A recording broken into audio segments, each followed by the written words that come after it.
Раннее утро и бледный свет. Все окутано молочно-серой пеленой, в которой можно легко потеряться. Пелена колышется, ее пронизывает тихий, но навязчивый шепот. Сквозь пелену видно лестницу, по которой спускается Лёва старик. На плече у него этюдник. Внутри пелены Лёва выбирает себе место, ставит этюдник и сосредоточенно рисует, не сверяясь с тем, что его окружает. По действиям Лёвы видно, что он был здесь множество раз, и каждое движение давно вошло у него в привычку. Снаружи, по внешнему краю пелены, кругами и тоже с этюдником бродит правнучка Лёвы, Ларка. Она неуверенно и сердито оглядывается по сторонам. Лёву она то ли не видит, то ли намеренно не замечает. Тем не менее, Ларка раскладывает свой этюдник напротив Лёвы, сама все еще оставаясь снаружи пелены. Лёва видит Ларку, откладывает инструменты и вытирает руки. Он подходит к Ларке ближе и молча наблюдает за ней из-за пелены. Ларка пристально смотрит в свой этюдник, но ничего не рисует. Шепот становится громче. Ларка поднимает голову и в упор смотрит на Лёву. «Предатель! Ты предатель! Как ты мог броситься? Ну, скажи мне ты можешь сказать, почему ты их бросил?» Лёва возвращается к своему этюднику. Ларка остается на месте. «Отлично! Ты всегда так. Всегда и только так». Лёва берет свой этюдник и переставляет его, поворачиваясь к Ларке спиной. Ларка нервно ходит по внешнему краю пелены, но не приближается к Лёве. Ну, конечно.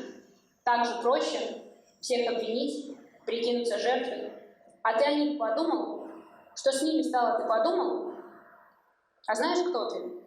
Ты трус, дед. Вот ты кто. Лёва не оборачивается и продолжает рисовать. Шепот усиливается. Ларка пытается перекричать его. Ты не можешь быть здесь. У тебя нет права на это место. Нет у тебя этого права. Никогда не было. И не будет уже никогда. Лёва все еще рисует. Пелена сгущается. Теперь шепот оглушительный. Лёва исчезает. А Ларка хватает свой этюдник в охапку и проходит пелену насквозь. Шепот стихает.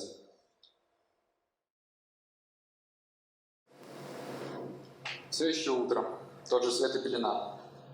Но тихо. Внутри пелены на нижней ступеньке лестницы сидит юноша. Он растирает руки и рассеянно смотрит перед собой. Наверху лестницы появляется Ларка. В руках у нее снова этюдник. Ларка нерешительно смотрит вниз и как будто к чему-то прислушивается. По-прежнему тихо. И Ларка успокаивается, спускается в пелену и садится рядом с юношей. Они молча сидят, не глядя друг на друга. Ларка достает из этюдника эскизы и зябко пожимает плечами. Весна началась неправильно. Та весна. Да и это, судя по всему, тоже. Хотя дело, конечно, не в весне. В Минске каждая весна так начинается. То есть не начинается вообще. По календарю вроде бы уже должна прийти, а кажется, что не придет уже никогда. Так что, если вдуматься, неправильно все было с самого начала. Наверное, с пожара в мастерской. Ведь прадед тогда уехал. Или все-таки раньше. Прадед художником был. После того, как он вернулся в Минск, всю жизнь рисовал одно и то же место. Это место. Вот здесь. Композиция всегда одна и та же, только люди разные. Его семья. Только там нет жены прадеда, моей прабабушки. Почему-то он никогда не рисовал ее. Я все пытался представить, какая она была. Думал, даже сам ее нарисую. Но все что-то никак. Я могу представить из нашей семьи кого угодно, а ее почему-то нет. Ее вообще как будто нет. Ну, то есть я знаю, конечно, что она была. Я же есть. И все до меня тоже есть. Но от нее ничего не осталось. Даже фотографий нет. Только имя ее знаю. Клара. Клара и все. Разве можно представить ее по одному имени? А если я представлю ее не так? Что если я ее выдумал, а она на самом деле совсем другая была? Как я проверю? Что если я случайно изменю какую-нибудь деталь? Может быть, совсем несущественную? Но разве это будет она? Будет ли это та самая Клара, моя прабабушка?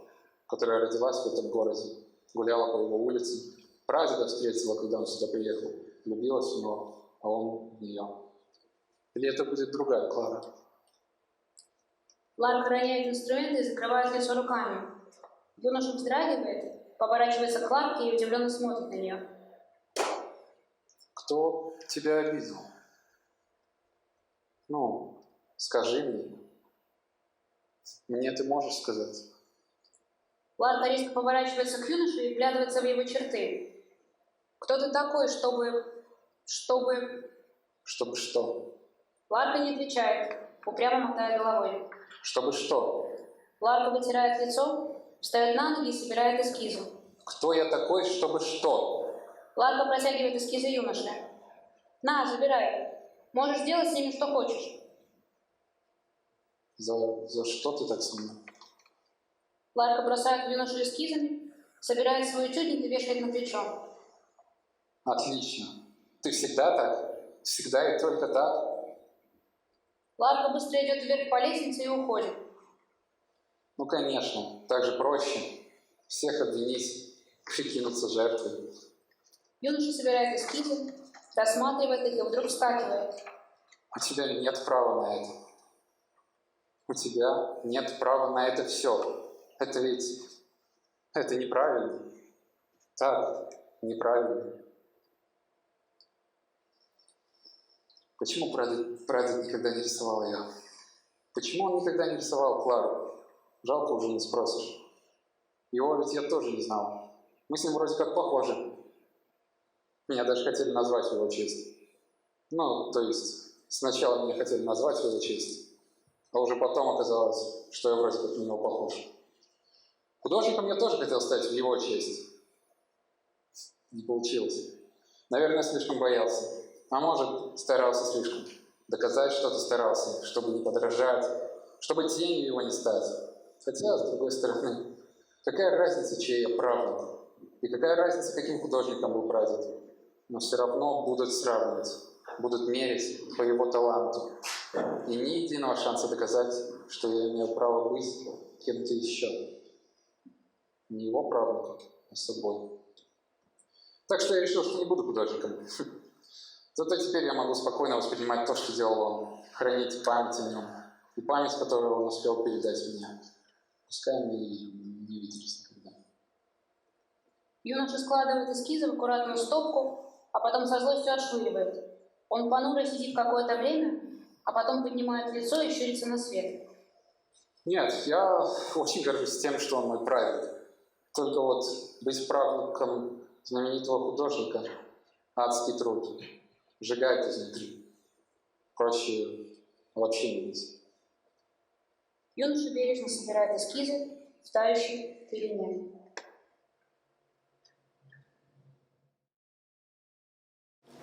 Полдень. Пелена совсем развеялась, но по-прежнему серая. Молодой Лёва стоит рядом со своей женой Кларой. Перед каждым по этюднику. Клара хмурится и сосредоточенно рисует, часто сверяясь с тем, что ее окружает. Лёва ничего не рисует и только скептически оглядывается по сторонам. Клара старается не смотреть на Лёву. Лёва замечает это и с насмешливым видом становится перед Кларой, загораживая ей вид. Клара, признайся, что ты еврейка. Что, ты разве обиделась? Только что же в этом плохого? Лёва, я на твои шутки отвечать больше не буду. У меня и так сердце больное. Да я и не шучу совсем. А сердце твое, между прочим, берегу не устанет. Я не еврейка. Тебя назвали в честь Цеткин. При чем тут Цеткин? При том, что она тоже еврейка. Цеткин не еврейка. Это муж у нее. Тот еще еврей. Не шути со мной так, Клара. Я не шучу. Это ведь правда. У Цеткин муж еврей. Совсем как у тебя. Лёва целует Клару, а потом возвращается к своему этюднику и берется рисовать. Вот интересно, Лёва, почему про евреев шутить только тебе нужно? Потому что я сам еврей. А вот тебе никак нельзя, раз ты не еврейка. Так что не будем больше шутить. Никогда? Нет, уже никогда. Хотя подумай хорошенько. Может, ты все-таки еврейка? Я никакая не еврейка, и ты прекрасно это знаешь. Я белоруска, Лёва. Белоруска. Да у вас здесь в Минске одни евреи живут. Неправда. Ты имеешь что-то против? Лёва, ну ты опять? Вот ты говоришь, одни евреи. А на самом деле через реку старое русское кладбище. А вон там уже татарские огороды. А еще дальше Ляховка. Там поляки живут. Ты не знал? Вот я только не знаю, где цыгане у нас живут. На рынке-то я их часто вижу, а вот где же они селятся? Цыгане, ладно. А вот ответь мне, Клара, где в Минске белорусы живут? То есть как где? Белорусы повсюду. Ну, у них же тоже должно быть какое-то особое место. Зачем белорусам особое место в Минске? Это белорусский город, Лёва. Что? Минск – белорусский город. И я белоруска. Клара, ну какая ты белорусская? Ты даже на языке своем не говоришь. Разве это так обязательно, чтобы быть белорусской? Ты разве говоришь на идише, чтобы быть евреем? Как я могу говорить на идише, если я говорю с тобой? Ты ведь не поймешь ничего. Но ты ведь от этого не перестаешь быть евреем. Так почему я не могу так же? Потому что важно не то, на каком языке ты говоришь, а на каком думаешь. Вот ты, Клара, думаешь на каком языке? Мне надо подумать. Вот видишь, тебе надо подумать. А тут и думать нечего. Ты же и так всегда знаешь, на каком языке думаешь. Но это от ситуации зависит. Вот сейчас о тебе я думаю на одном языке. А о городе, например, я всегда думаю совсем на другом. То есть я совсем чужой для тебя и для твоего города. Клара, иногда мне кажется, что ты свой город любишь больше меня. А мне вот иногда кажется, что ты не любишь ни мой город, ни меня. Ты очень глупая, Клара. Я люблю твой город. Очень люблю, пока в нем есть ты. Клара подходит к Леве и обхватывает его сзади. Лева продолжает рисовать. Я так рада, что ты снова рисуешь. Лева, прости, пожалуйста, за то, что я тебе утром наговорила. Я это зря. Скажи, ты на меня больше не сердишься? Ерунда. Точно? Категорически. Это хорошо. Послушай, Лева, мне ведь поговорить с тобой надо. Но сейчас мы разве не разговариваем? Сейчас мы не о том разговариваем. Вот, кстати, почему ты не спросила, на каком языке думаю я? Потому что это, кажется, и так понятно. Нет, непонятно. Спроси меня. Я о другом хочу с тобой поговорить. Спроси меня, а потом поговорим о другом. На каком языке ты думаешь, Лева? Вот именно, Клара. На каком языке я могу думать, если я художник? Я же образами мыслю. Подумай, как хорошо. Мне не нужно решать, на каком языке думать обо всем, что я люблю. Клара отпускает Леву, идет к своему этюднику и перебирает инструменты. В чем дело? Ни в чем. Ну что опять не так? Ты болван, вот что. Лева подходит к Кларе и начинает рисовать в ее этюднике. Теперь переделывать придется. Но ты же еще толком не начала. Все равно переделывать. Поздно. Эта картина уже закончена. И к тому же она совершенна. Лева, ты болван. С какой стати? С такой, что ты вечно спешишь и не видишь главного. Разве? С формой вроде угадал. Да и по тону все верно. Ты болван, Лева. Лева хмурится и возвращается к своему этюднику. Клара поправляет свой холст. Какой свет плохой. Дело вовсе не в свете. Вот объясни мне, Клара, зачем ты меня сюда привела? Место для пленэра, знаешь ли, так себе. Я хотела порисовать город. Город? Это же просто овраг. Яма. Нет, не просто, Лева. Хочешь сказать, что я опять не вижу главного? Видимо, так. Ну тогда объясни мне. Ты только пообещай, что не будешь смеяться. Понимаешь, Лева, это место, оно как будто мое. Я слышу крамольные речи. Клара, как можно присвоить себе целое место? Какой ты приземленный, Лева. Я ведь здесь все очень остро чувствую. Все, что было и что есть. А то, что будет? Для этого мне достаточно посмотреть на твою самодовольную физиономию. Я польщен. Клара закрывает глаза и распахивает руки. Что ты делаешь? Я чувствую связь времен, Лева. Неужели непонятно? В этой яме? Ей-богу, Клара, лучше бы мы с тобой в верхний город пошли. Оттуда хоть что-то видно. Не знаю. Там я ничего не чувствую. Туда все ходят, и мне как будто ничего не остается. А это место особенное. Есть здесь что-то. Как будто что-то важное именно для меня. И так тихо, безмятежно. А в верхнем городе сегодня только ветер сильнее. Простудиться можно. А мне теперь никак нельзя. Что это значит? То, что ты болван, Лёва. Только и всего. Клара идет к причуднику, сердито рисует. Лёва подходит к Кларе и обнимает ее. Клара, я люблю тебя, Клара. Ты другое что-то хотел сказать. Что я хотел сказать, уже сказал только что. Что ты хотел сказать, Лёва? Что здесь тоже, между прочим, сквозняк. Хотя нет, все-таки, что я люблю тебя. Нет. Ты другое что-то хотел сказать? Клара, разве это так важно сейчас? Конечно, важно. Что может быть важнее, чем то, что я люблю тебя? То, что я ребенка жду. Как ребенка? Нельзя же. Что нельзя, Лёва? Ты разве забыла? Забыла что? Тебе нельзя. Врач же прошлой осенью говорил, нельзя ребенка, это неправильно. Так, неправильно. Почему? Ты сама знаешь. Глупости. Этого ребенка не будет. Как ты смеешь? Я сказал, этого ребенка не будет. Отлично. Ты всегда так. Всегда и только так. Да ты же сама знаешь, чем все может закончиться. Может быть, ты позволишь мне самой решать? Опять? Что опять, Лёва? Ты же все всегда сама решаешь. Ты даже за меня решаешь, Клара. Ты дома все решаешь за меня. И даже когда я работаю, почему-то ты решаешь. Я подумать не успеваю, как ты уже все решила. Может, тебе просто надо думать быстрее? Хорошо, решай сама. Уже решила. Так зачем тебе тогда я? Неправда, незачем. Клара, ты уверена? Уверена. Хорошо подумала. Окончательно решила. Окончательно. И сердце тебе не жалко. Чего сердце, Лёва? Уж явно не моего. На него тебе, видно, плевать. Лёва, ты собирался куда-то? На сквозняке хотя бы не стой, простудишься. Лева забирает свой этюдник и уходит. Лёва, ты трус. Клара стоит одна, обхватив себя за плечи. Ларка спускается по лестнице, ставит этюдник и начинает рисовать. Сгущается пелена. Рядом с Ларкой возникает юноша. У юноши в руках эскизы. Он сверяет их с тем, что в своем этюднике сейчас рисует Ларка. Юноша берет спички и зажигает по одной, освещая эскизы. Зачем ты пришла? Порисовать решила. Вырисовать это все решила. Не могу больше. Правильно. Труд освобождает. Ты дурак? В смысле? Вообще-то у меня прабабушка в Освенциме была. Это тут при чем? Ты разве не знаешь? Там же на воротах надпись. Какая надпись? Труд освобождает.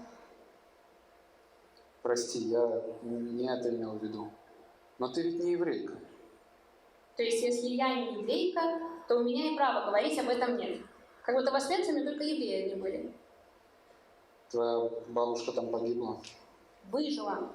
А она там выжила. После войны в Минск вернулась, чтобы потом от сердечного приступа умереть. И сердечного приступа? Да, не пережила разочарования. Какого разочарования? Неважно. А как она туда попала? Куда? Ну, в Освенцим. Да она девочка совсем была. Ей, наверное, 16 не было. В подпочту решила сыграть. Здесь, в Минске. На танцы какие-то пошла. Кого-то они там вербовать собирались или еще что-то. А потом облава, ее со всеми забрали. Так хорошо в камере женщина была. Молодая еще совсем, только после допроса уже. Она сказала про бабушке, чтобы та ни в чем не признавалась. Сказала, плачь, маму зови. И все. Иначе ее бы уже на следующее утро убили. У нее же волосы были темные такие. И черты лица, как будто немного... На еврейку похоже. Ну, не то чтобы. Она русская была. Они же с отцом в Минск только в 39-м переехали. А в 41-м, как только немцы в город пришли, он в первые же дни без вести пропал. А она осталась. Одна осталась. Хорошо, хоть не убили. Хотя и не скажешь, что повезло, но она хотя бы выжила. Наверное, если бы не та женщина, так точно убили бы. А сама-то женщина, что? Не знаю. Под утро ее забрали. Она вроде помогала детей спасать. Из гетто. Убили, наверное. Расстреляли. Или повесили. Казнили, в общем. Тебе это прабабушка рассказывала? Нет, я ее не знала. Я свою тоже. Как ее звали? Клара. Правда? Моя тоже была Клара. Меня назвали в ее честь. Но у нас ведь с тобой разная прабабушка. Ларка беспокойно смотрит, как юноша продолжает жечь спички над эскизами. Может быть, хватит? Хватит что? А что ты делаешь? Да свет плохой, и холодно совсем. Ну так иди домой. Не могу. Моя семья погибла здесь. В смысле твоя семья? Ну, кроме прадеда, конечно. Только он выжил. Смешно. Он ведь выжил только благодаря тому пожару. Хотя, нет, совсем не смешно. Остальных всех убили. А ты тогда как? То есть, Ты сказал, что всю семью прадеда убили. Но ты же есть. есть. Что с тобой? Юноша отворачивается, зло трет кулаком глаза. Что с тобой? Дым. Глаза есть. Ларка наблюдает, как юноша зажигает очередную спичку.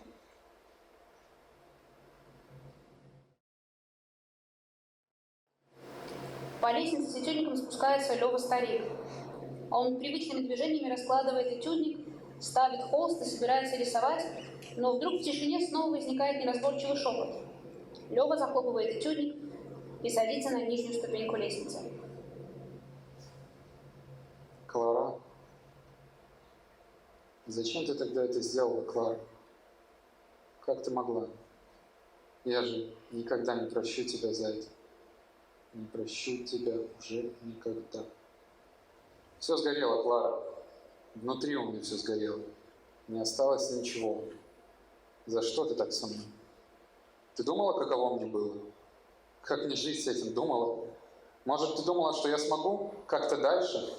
Что будет у меня дальше? По лестнице спускается Ларка. Ларка проходит мимо Лёвы и скучно бродит кругами, а потом открывает этюдник прадеда и рисует в нем. Лёва наблюдает за Ларкой. Ты же знаешь, я никогда не смогу полюбить этого ребенка. И всех, кто до него. И за ним, кто будет, тоже. Я не люблю ее и не полюблю уже никогда. Лёва встает, отстраняет Ларку от этюдника и начинает поправлять ее наброски. Я не хочу этого. Этого не должно было случиться. Я ненавижу тебя, Клара. И город твой ненавижу.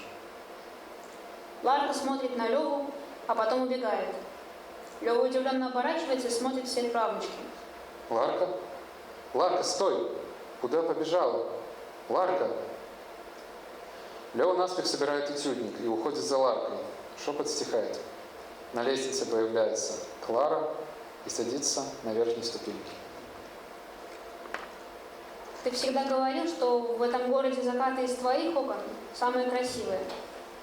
Когда ты ушел, я все думала, что ты видишь из окон своей мастерской? Ведь у нас этих закатов, видно, никогда не было. И мне казалось, что ты без них скучаешь по дому, где остались твоя мать и сестры. Как будто мой дом для тебя не совсем дом.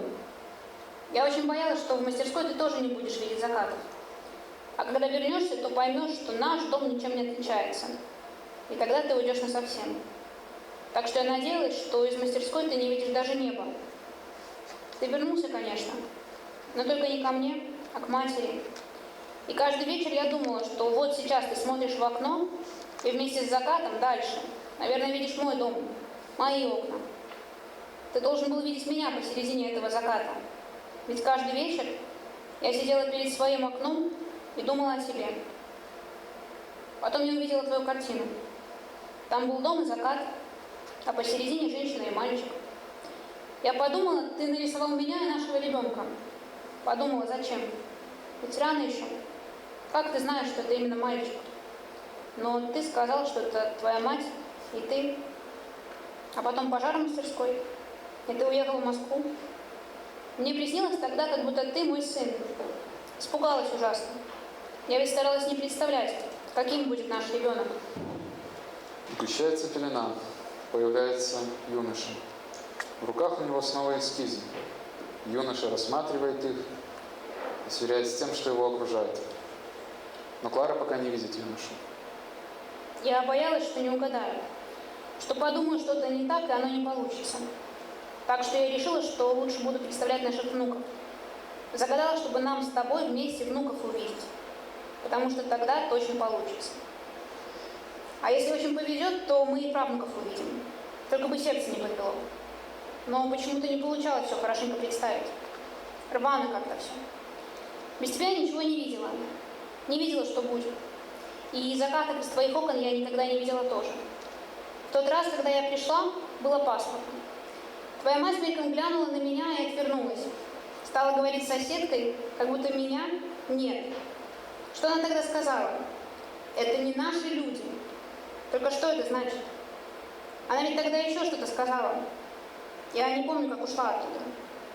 Помню только, что вот я в твоем доме, а потом вечер, и я сижу перед своим окном. Вижу, как вдруг солнце. Точнее, я даже не вижу его. Вижу только свет на стенах и крышах соседних домов. Самое начало марта и этот свет. Кругом все серое, а тут вдруг город как будто гореть начинает. Вот ведь глупости. Я так боялась, что родов не переживу, а оказалось, и переживать нечего. У тебя ведь будет другая Клара. Нежная девочка, светлая королева. Как ты зовешь ее? Как ты зовешь ее, Лева? Юноша оборачивается на имя и подходит к лестнице. Клара замечает юношу и вскакивает. Лева? Юноша не видит Клару из-за пелены и отходит в сторону, снова разглядывая эскизы. Клара спускается в пелену и пытается заглянуть юноше в лицо, но он постоянно оказывается повернутым к ней спиной. Клара хочет коснуться его плеча, но юноша делает несколько шагов вперед. Клара сдавленно всхлипывает. Кто тебя обидел? Ну, скажи мне. Мне ты можешь сказать? Кто ты такой, чтобы... Чтобы что? Клара уходит, а юноша остается на месте и смотрит наверх пустой лестницы. Чтобы что? Клара возвращается и обходит пелену по внешнему краю. Она снова оказывается позади юноши, который все еще стоит у лестницы. Клара протягивает руку к пелене. Кто я такой? Чтобы что? Господи, за что ты так со мной? Разве этого я просила? Клара уходит насовсем. Юноша остается в пелене один. Вечер и последние отблески света сквозь пелену. Внутри с этюдником стоит Ларка. Позади нее на нижней ступеньке лестницы сидит юноша. Ларка сосредоточенно рисует. Свет уходит, слышишь? Уже темно. И к тому же холодно. Ты простудишься. Нет, Пора собираться.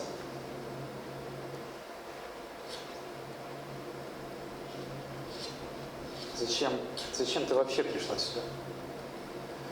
Место для пленэра, знаешь ли, так себе. Ты ведь не видишь уже ничего. подожди. Я уже почти закончила. Оставь как есть. Нет, мне еще чуть-чуть. Ты только все испортишь. Ничего я не испорчу. Так только лучше будет. Лучше точно не будет. Сейчас вообще уже ничего не будет. Будет.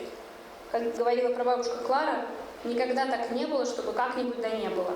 А всегда так было, чтобы как-нибудь да было. Прабабушка Клара. Ларушка. Почему ты всегда говоришь только о ней? У тебя ведь наверняка как минимум еще 3 прабабушки. И даже более того, у каждой прабабушки по прадедушке. О них я все знаю. Может, даже больше, чем мне хотелось бы. Судя по всему, о ней ты тоже знаешь все. В том-то и дело, что нет. Я как будто вижу ее историю целиком. Ее саму как будто целиком вижу. Но детали от меня ускользают. Как будто я что-то главное постоянно упускаю. У нас дома остались ее фотографии. И совсем молодой, и потом, когда уже замуж вышла. И с детьми тоже, с внуками. В общем, на каждый ее возраст по фотографии. Но она как будто всегда одна и та же. Такой поворот головы, улыбка такая особенная. Вот как у киноактрисы той эпохи. И глаза эти огромные, васильковые. Васильковые. Ну да. Как ты знаешь? Ты ведь ее не застала. Да и фотографии наверняка черно-белые. Не рассказывали. Кто? Неважно. Я смотрю на ее фотографии и никак ее не разгадаю. Вроде бы так много о ней слышала, но какая она сама была, не пойму. И главное, уже не спросишь. У кого не спросишь? Ларка продолжает молча рисовать, хотя уже совсем темно. Кто тебе рассказывал о ней? Мой прадед. Ты раньше не говорила о нем. Зачем о нем говорить? Ты знала его? Да? Повезло. Не очень. Почему ты так говоришь? Потому что быть правнучкой знаменитого художника – адский труд. Оно как будто сжигает изнутри. Твой прадед был художником? Да? Отучился в Витебске, как многие. Потом перебрался со своей матерью и сестрами в Минск. У них здесь вроде бы родственники какие-то жили.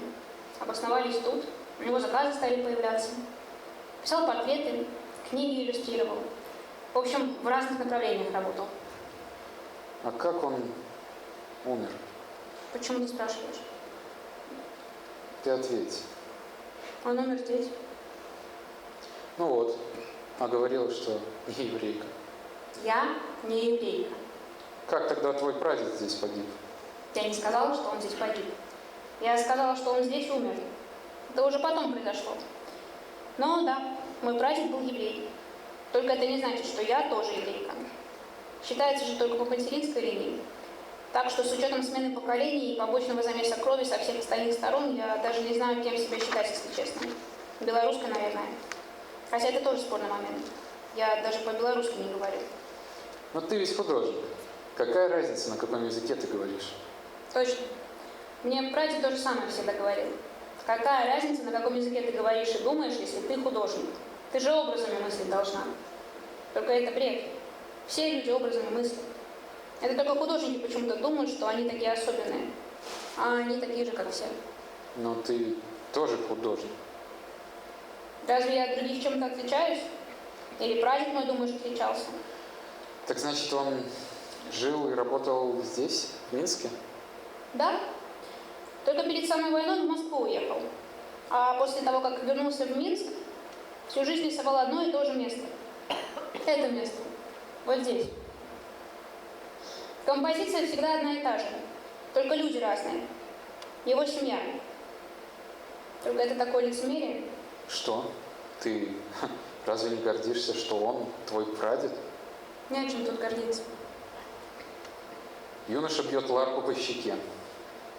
Ларка обиженно смотрит на юношу, а затем в торопях собирает этюдник. Но роняет его и садится рядом на корточки, закрыв голову руками. Ты знаешь, я очень виновата перед ним. Я так виновата, и я уже никогда не смогу сказать ему об этом. Я специально пришла сюда. Вспомнить его хотела. Хотя лучше бы я все забыла совсем. Тот раз лучше бы забыла. Только я помню. И всегда помнить буду. Ничем это уже не вытравлю. Это же из-за меня. Мы когда с ним сюда приходили, он все говорил: ты их слышишь? Ты слышишь? Мы их только слышать теперь можем. Мы не видим их, а они нас видят. А я так злилась. Я всегда на него так злилась. Я приходила сюда и ничего не слышала. Только ветер. И больше ничего. Я никогда ничего не чувствовала, когда была здесь. Так и сказала ему как-то раз. А сейчас? Почему сейчас мне так больно? Ларка смотрит на юношу, но он отходит к лестнице и садится там, на нижней ступеньке. Ларка снова собирает этюдник, вешает его на плечо и подходит к юноше. Пойдем. Уже темно. Пора выбираться из этой ямы. Пойдем. Ларка берет юношу за руку, но он вырывает свою руку и упрямо продолжает сидеть. Пойдем. Пожалуйста, пойдем со мной. Нам пора, пойдем. Пойдем, я прошу тебя. Ну пойдем со мной. Пожалуйста. Ты не можешь быть здесь. У тебя нет права на это место. Что? Нет у тебя этого права. Никогда не было и не будет уже никогда. Тогда отдай мне эскизы. Юноша смотрит на Ларку, а потом отворачивается от нее и медленно спускается по лестнице. Ларка идет за юношей. Отдай мне эскизы. Слышишь? Где они? Что ты с ними сделал? На них у тебя тоже нет права. Спиной к Кларе стоит Лёва. Зачем ты ее так обижаешь? Она должна быть лучше. Кого, Лёва? Кого лучше? Ну, скажи мне. Мне ты можешь сказать? Тебя лучше? Или твоих детей, внуков лучше? Ты сама знаешь. Да что ты так со мной? А ты? Ты за что так со мной? Зачем ты тогда это сделала? Что я сделала, Лёва? Ты сама знаешь. Отлично. Ты всегда так. Всегда и только так. А ты думала, каково мне было?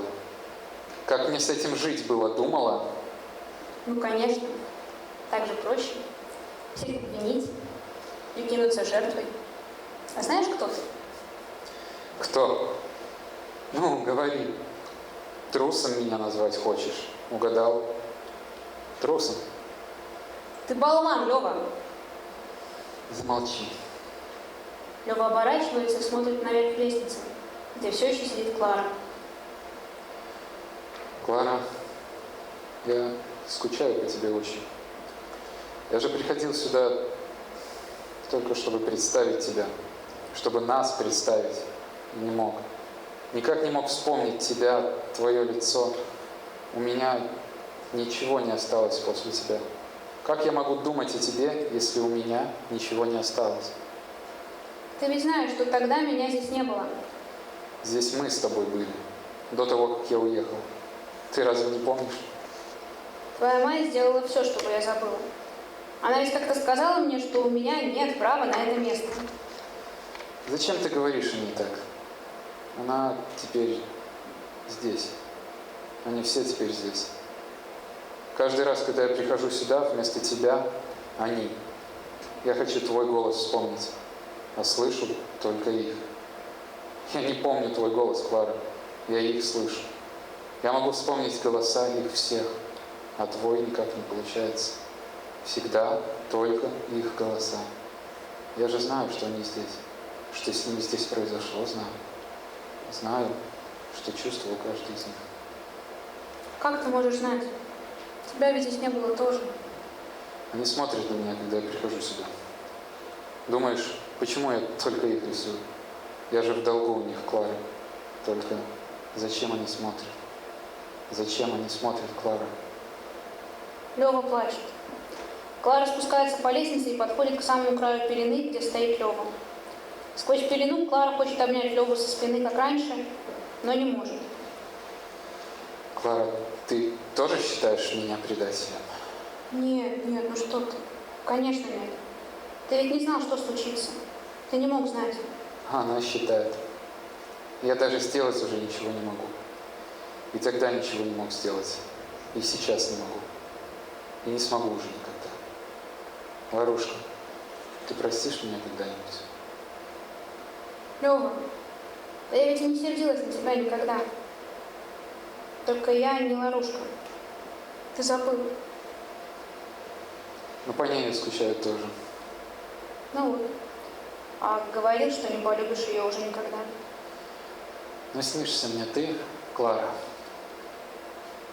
Лёва оборачивается к Кларе, но прежде чем он видит ее, Клара исчезает.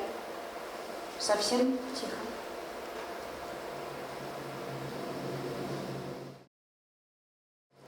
Вечер, но ясно. Лёва старик медленно спускается с этюдником по лестнице и оглядывается назад. Ларка, иди сюда. На лестнице появляется Ларка и нехотя идет к Лёве. Сегодня 2 марта. Ты разве забыла? Ларка, ты должна помнить. Мы все должны помнить об этом. Я весь день сегодня ждал тебя, чтобы мы могли вместе прийти сюда. Лёва раскладывает свой этюдник, зажигает лампаду и начинает рисовать. Ларка ходит у Левы за спиной. Дед, почему ты всегда рисуешь одно и то же? Где твой этюдник? Дома оставил. Темно ведь уже. Ты должна рисовать больше. Ты постоянно должна рисовать, если хочешь быть художником. А толку? Ну вот ты рисуешь постоянно. Только всегда одно и то же. Зачем? Я им должен. А про бабушку почему никогда не рисуешь? Ей ты разве ничего не должен? Почему ты ее никогда не рисуешь? Ты же сам говорил, она так тебя любила, так старалась всегда. Это же совсем другое, Ларка. Что значит другое? Она тоже пострадала. Концлагерь, что ли, не в счет? А как ты думаешь, Ларка, что страшнее? Одна твоя прабабушка, выжившая в Освенциме, или 5000 евреев, которых здесь убили в 42-м? Разве так можно сравнивать? Ты бы еще спросил, что важнее для истории. Ну, Ларка, среди этих 5000 была и моя семья, твоя семья.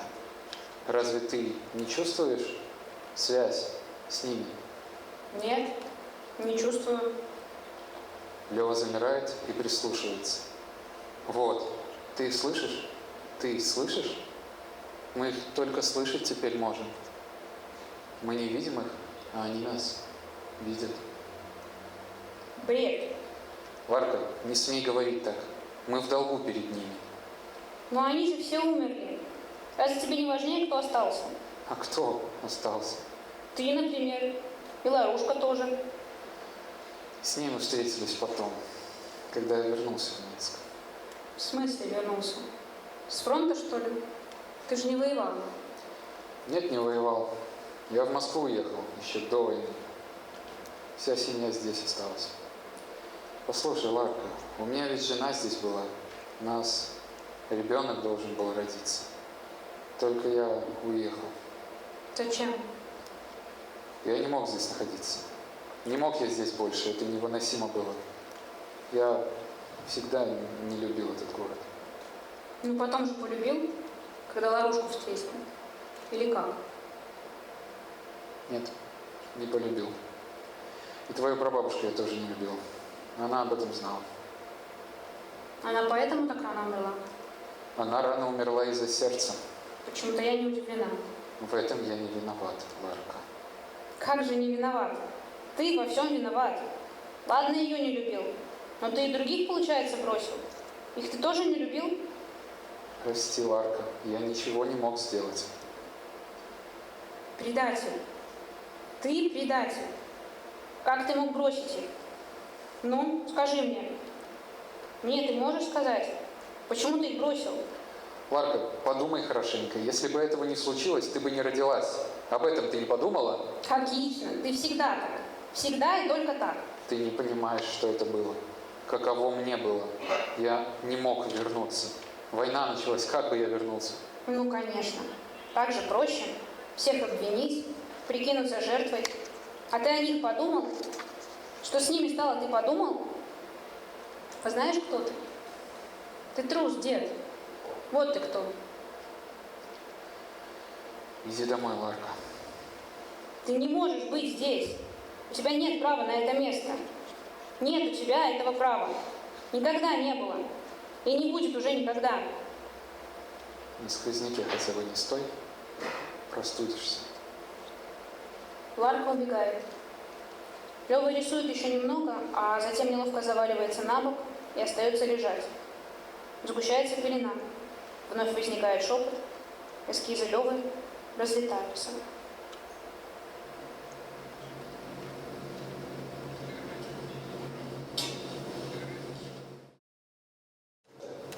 Ночь и снова шепот. Внутри пелены все еще лежит Лева старик. Лампада рядом с ним давно потухла. К Леве подходит Клара и трясет его за плечо. Лёва, вставай! Вставай, зачем ты лежишь? Лева садится и растерянно смотрит на Клару. Клара собирает этюдник Левы. Лёва, ты можешь мне объяснить, что это значит? Что именно, Клара? Вот эта фраза. Это не наши люди. Где ты такое услышала? Это мне твоя мать сказала. Ты поэтому тогда так сердилась? Когда? Тогда, утром. Помнишь, мы собирались на пленэр, и ты наговорила мне всякого. Да нет же, Лёва, это потом уже было. А тогда ерунда какая-то была. Я уже даже не помню. Хотя нет, помню, конечно. Я ведь про ребенка с тобой все пыталась поговорить. А у тебя опять затянулись эти твои муки творчества. Как будто они только у тебя случаются. Вот я и рассердилась. Но мы же потом поговорили. Лучше бы мы тогда не говорили совсем. Лучше бы этого ребенка не было совсем. Так его ведь и не было, Лёва. То есть как? Как уехал, он и перестал быть. Клара, зачем ты это сделала? Да я и не делала ничего. Я ничего не успела сделать. Война, Лёва. Скажи мне лучше, зачем ты тогда уехал? Ты же знаешь, Нет, не знаю. из-за пожара у меня после него ничего не осталось. А я? Ты же сказала, что я тебе незачем. Глупости. Я надеялся, что ты узнаешь и поедешь за мной. Ты же всегда ехала за мной. Помнишь? Но в этот раз ты не поехала. Ты знаешь, почему? Ты могла написать мне. Я бы тогда вернулся. Куда? Я ведь даже адреса твоего не знала. И ты мог вернуться в Минск все равно. Я хотел, только потом поздно было. Нельзя было уже. А потом зачем вернулся? Когда все закончилось. Я не знала, что случилось. Я к тебе ехал. Ты разве не знала? Знала.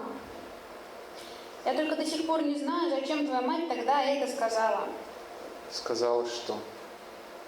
Это не наши люди. Клара, разве это так важно теперь? Конечно, важно. Я ведь пришла, чтобы помочь, когда все началось. Подругу с собой взяла. Мы, между прочим, очень с ней рисковали. А твоя мать вот это. Вот зачем она так сказала? Какая разница, наши, не наши? Разве мне не так больно от того, что я не еврейка? Как вообще такое сказать было можно? Я им помочь хотела. Твоих сестер забрать хотела. Они ведь дети еще совсем были. У меня ведь почти получилось. Ничего у тебя не получилось, Клара. Со всеми другими получилось. Разве что случайно. Не говори так. Тебе просто повезло. Не очень-то. Разве это смешно? Совсем не смешно, Лёва. Потому что я уже совсем не могу плакать. Или могу? Нет, что-то сейчас не получается. Ты очень глупая, Клара. Зачем я только назвал ее в твою честь? Зачем ты лжешь, Лёва? Ты ведь назвал правнучку в честь твоей жены. Да, я назвал ее в твою честь. Клара. Прекрати. Я назвал ее в твою честь. Не смей мне лгать. Я знаю, что твоя Ларушка сказала. Вот я умру, назовете девочку Кларой. У вас ведь так принято называть детей в честь умерших родственников. Да. Вот только она русская была, и звали ее Лариса. Она взяла имя Клара уже после концлагеря. Поэтому Ларушка. Да? Ну зачем же менять имя? Разве Лариса звучит хуже Клары? В память о той женщине, благодаря которой ее не повесили в первый же день. Она всю жизнь считала, что та спасла ее, Да как же спасла? Она ведь все равно в концлагерь попала. но осталась жива. И всю жизнь была благодарна. Поэтому она взяла ее имя. Она взяла твое имя, Клара. Клара и Лёва смотрят друг на друга сквозь пелену. Теперь хоть скажи мне, зачем ты это сделала? Что я сделала? Ты сама знаешь. Как ты смеешь? Вот сейчас, как ты смеешь? Почему ты подумал, что это была я? Как ты мог подумать так? Я бы никогда этого не сделала. Я пыталась узнать, кто это был, но так и не нашла. Я ведь даже решила, что это твоя мать. Но это была не она. Получается, что это был ты. Ты сам. Зачем ты это сделал, Лёва? Зачем ты поджег свою мастерскую? Да я не поджигал. Ты помнишь ту весну? Она никак не начиналась, так холодно было. Я протопить хотел, отвлекся. На картину смотрел, где ты и наш ребенок. А потом вдруг пожар, и я уже ничего не мог сделать. Лёва, ты болван. Зачем ты сказал тогда, что это ты и твоя мать? Я злился на тебя, Ты нарисовал картину все равно. но все равно злился. Можно я тогда спрошу тебя еще кое о чем? Спроси. Из твоей мастерской было видно небо? Только если лечь на пол. Но оно все равно было серое. Клара и Лёва молчат. Клара собирается уходить, но Лёва подходит к ней вплотную, хотя по-прежнему остается за пеленой. Клара, зачем ты это сделала? Лёва, сколько же можно? Сделала что? Зачем ты умерла, Клара? Я не умерла. Меня убили, Лёва. Клара, это опять сон? Нет, это не сон, Лёва. Тогда почему я вижу тебя? Ты так ничего и не понял, Лёва. Но это даже лучше. Пусть так и остается. Клара уходит. Лёва остается в пелене, шепот совсем тихий.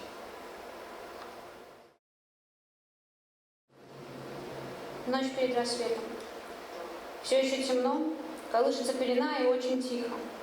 Внутри на нижней ступеньке лестницы сидит Клара и плачет. К ней подходит юноша. Кто тебя обидел? Ну, скажи мне. Мне ты можешь сказать.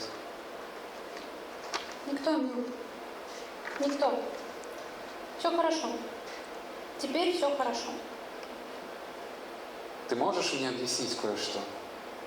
Если их всех убили, так значит и я умер. Ты все неправильно понял, милый. То есть Ты не родился. еще нет? Нет, милый. Уже. Уже нет. И я уже никогда не смогу родиться. Уже никогда. Но ты ведь это и раньше знал. С самого начала.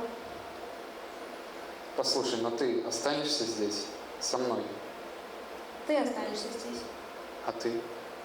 Ты ведь знаешь, на самом деле это я не могу быть здесь. У меня нет права на это место. Никогда не было. И не будет уже никогда. Я это только сейчас поняла, Лёва. Ты ведь тоже, Лёва? Правда, как это было глупо. Думать, что это место мое. Но как ты встретишься с ним? С тем, Лёва? Ведь они тоже все здесь. И он тоже. Мы больше не встретимся с ним. Ведь он теперь с ней должен быть. Он ведь ей нужнее. Пусть остается с Ларушкой. С другой Кларой. С нежной девочкой. Со светлой королевой. Останься. Прости, милый. Мне пора. Побудь со мной еще немного, пожалуйста. Хорошо. Но только если совсем немного. Холодно как? Тебе не холодно? А весна тоже не придет уже никогда. Глупости. Придет, конечно. Ну все. Теперь точно пора. Куда ты? Сегодня на рассвете меня не станет. Тебя расстреляют? Или повесят? Я не знаю, милый. Только не грусти, пожалуйста. Ведь этого всего нет. И уже не будет. Уже никогда. Рассвет озаряет пелену насквозь. Клары и Лёвы уже нет.